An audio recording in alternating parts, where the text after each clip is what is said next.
Perkenalkan, nama saya Agnes Nurdalisa dengan NIM 2410611320032. Di sini saya akan mempresentasikan tentang komponen sumber daya alam. Komponen sumber daya alam terbagi menjadi 4. Yang pertama ada hutan sebagai ekosistem, keanekaragaman hayati hutan, fungsi ekologi, dan fungsi sosial ekonomi. Hutan sebagai ekosistem. Hutan adalah ekosistem daratan yang memiliki tingkat keanekaragaman hayati dan produktivitas yang sangat tinggi. Sebagai sistem kehidupan yang kompleks, hutan terdiri atas komponen-komponen biotik atau makhluk hidup dan abiotik atau faktor fisik dan kimia yang saling bergantung dan memengaruhi satu sama lain. Hutan sebagai ekosistem terdapat flora atau tumbuhan hutan.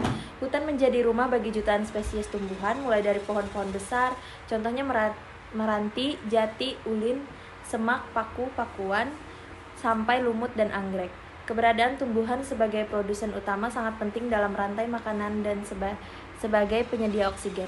Yang kedua ada fauna atau hewan hutan, terdapat sebagai spesies mamalia, burung, reptil, amfibi, dan serangga. Fauna berperan sebagai konsumen dan pengurai, menjaga keseimbangan ekosistem. Yang ketiga ada tanah. Tanah hutan umumnya kaya bahan organik dan pelapukan daun dan kayu. Struktur tanah menentukan kebersihan pertumbuhan vegetasi dan ketersediaan air. Yang keempat ada air. Air hujan diserap oleh tajuk pohon dan akar, disimpan dalam tanah lalu dilepaskan secara perlahan ke sungai dan mata air. Hutan berfungsi sebagai daerah tangkapan air atau catchment area yang vital bagian das atau daerah aliran sungai. Yang kelima ada iklim. Hutan menciptakan iklim mikro, menstabilkan suhu, kelembapan, dan curah hujan. Hutan hujan tropis seperti di Indonesia memiliki curah hujan tinggi dan kelembapan stabil sepanjang tahun. Selanjutnya ada keanekaragaman hayati hutan. Yang pertama ada endemik, langka, dan dilindungi. Spesies endemik merupakan spesies yang hanya ditemukan di wilayah geografis tertentu, contohnya anoa di Sulawesi, burung cendrawasih di Papua, komodo di Nusa Tenggara Timur. Yang kedua ada langka. Spesies langka adalah spesies yang jumlah populasinya sangat sedikit dan beresiko punah. Contohnya harimau Sumatera, orangutan Kalimantan dan Sumatera, dan badak Jawa. Yang ketiga yang dilindungi. Spesies dilindungi adalah spesies yang ditetapkan pemerintah dan organisasi internasional untuk dilindungi dan eksploitasi berlebihan. Perlindungan ini berdasarkan Undang-Undang Nomor 5 Tahun 1990 tentang konservasi sumber daya alam, hayati, dan ekosistemnya. CITES atau Convention on International Trade in Endangered Species. Yang ketiga ada Daftar Merah UCS. Selanjutnya ada fungsi ekologis.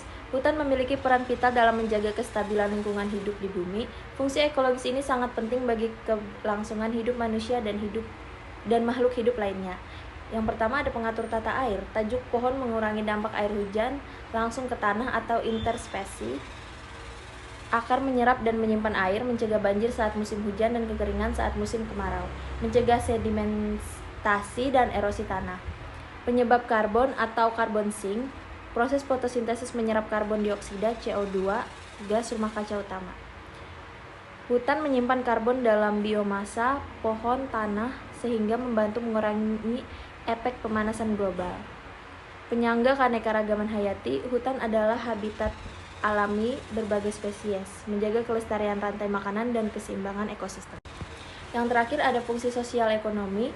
Yang pertama ada sumber pangan, buah-buahan, hutan, jamur, madu, binatang buruan, dan umbi-umbian. Yang kedua ada obat. Tanaman hutan digunakan sebagai obat tradisional dan bahan baku industri farmasi. Yang ketiga ada energi, kayu bakar, biomasa dari sisa-sisa tumbuhan dan pohon.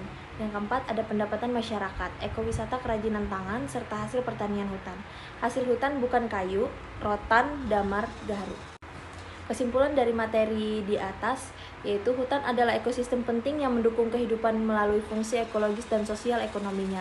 Selain menjaga keseimbangan alam, hutan juga menjadi sumber pangan, obat, energi, dan penghidupan bagi masyarakat. Pelestariannya sangat penting untuk keberlanjutan lingkungan dan kehidupan manusia. Sekian presentasi dari saya. Terima kasih.